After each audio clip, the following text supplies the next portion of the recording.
السلام عليكم ورحمة الله وبركاته. أهلا وسهلا بكم في صوت التالتة شمال، صوت جمهور النادي الأهلي. لو أهلاوي أول مرة تشوف القناة ما تنساش تدعمنا بلايك للفيديو واشتراك في القناة علشان نفضل مكملين في ظهر النادي الأهلي. والبال وعلى البال يا حبيبي، خطرك على بالي. النادي الأهلي ملك أفريقيا في كل الألعاب، النادي الأهلي ملك أفريقيا في كرة السلة، النادي الأهلي بيفوز ببطولة أفريقيا لكرة السلة. البال البطولة الجديدة اللي بنظمها طبعا تحت رعاية NBA، بطولة لأول مرة تدخل خزائن النادي الأهلي، أول مرة فريق عربي يفوز بالبطولة الأفريقية البال المنظمة من قبل NBA.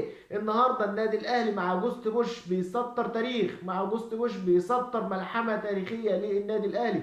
كانوا بيقولوا على النادي الأهلي زمان النادي الأهلي ملوش في السلة، كان الجزيرة وكان الاتحاد وكان الزمالك. لكن النهارده النادي الاهلي بيفوز بكل البطولات الممكنه واللا ممكنه مع مستر اوجوست بوش.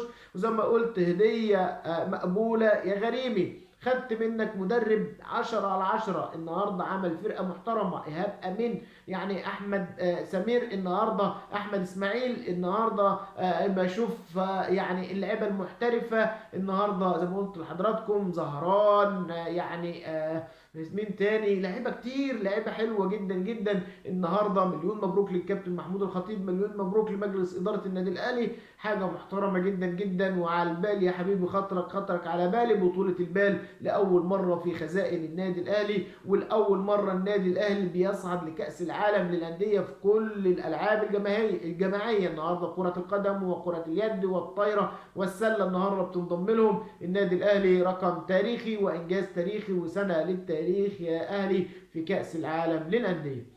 خلينا اقول ونرجع لمباراة الامس، النادي الاهلي مع فوزه على طلائع الجيش بهدفين نظيفين وتصدره واقترابه من تتويج بالدوري العام. بطولة الدوري بتلوح في الافق، بطولة الدوري يعني بترفرف فوق استاد التتش. النادي الاهلي زي ما قلت لحضراتكم بهدف قفشه بالامس، هدف كوبي بيست من القضيه، ممكن عمل حرقان وعمل انقلاب عند الزملكاويه. امبارح زي ما بقولوا شفنا قفشه طلع بعد الهدف، كان والده موجود في المدرجات، يعني حب يعمل له تحيه وسلام، الراجل عمل له كده بيبعت له التحيه والسلام، بيعمل له كده.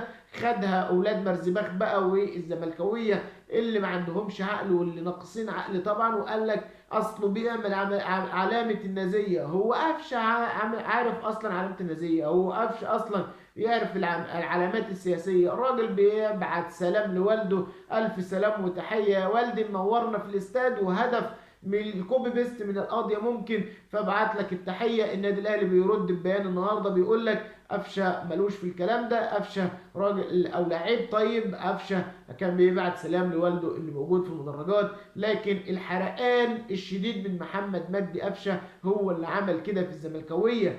يا جماعة القضية ممكن مش هتروح بسهولة، القضية ممكن مش هتنتسي بسهولة، القضية ممكن هيفضل حرقانها للعمر كله لكل واحد زملكاوي. فعشان كده زي ما قلت لحضراتكم قفشة واحتفاله عامل أزمة للزملكاوية وعامل حرقان شديد للزملكاوية.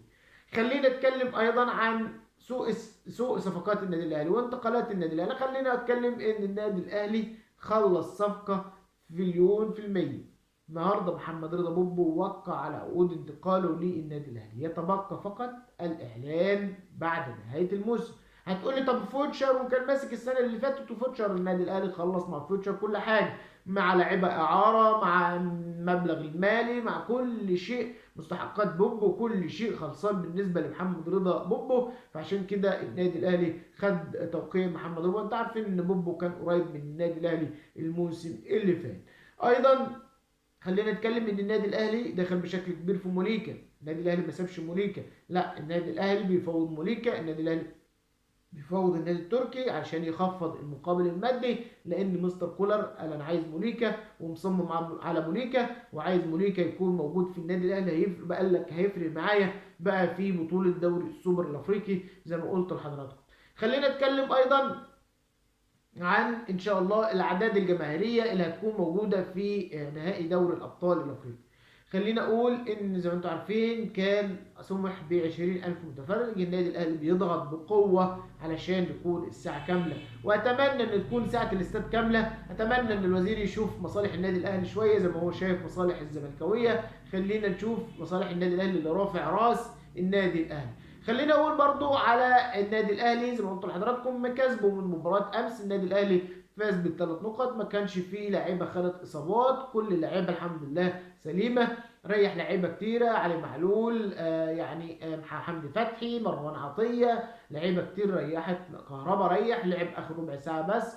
شفنا قفشه بيرجع وتألق، شفنا اليو ديانج بيرجع لمستواه، شفنا خالد عبد الفتاح في اليمين، محمد اشرف في الشمال. ان شاء الله باذن الله المباريات اللي جايه مباراه سيراميكا تعدي على خير ايضا، والنادي الاهلي يفوز بالثلاث نقط. نستعد بقى للنهائي الافريقي، النهائي الحلم باذن الله قدام الوداد المغربي. في الاخر كده ما تنساش لايك للفيديو واشتراك في القناه علشان نوصل لاكبر قاعده من جمهور النادي الاهلي. جمهور النادي الاهلي الحلوه والمره معاك يا اهلي. تصبحوا على الف خير، والسلام عليكم ورحمه الله وبركاته.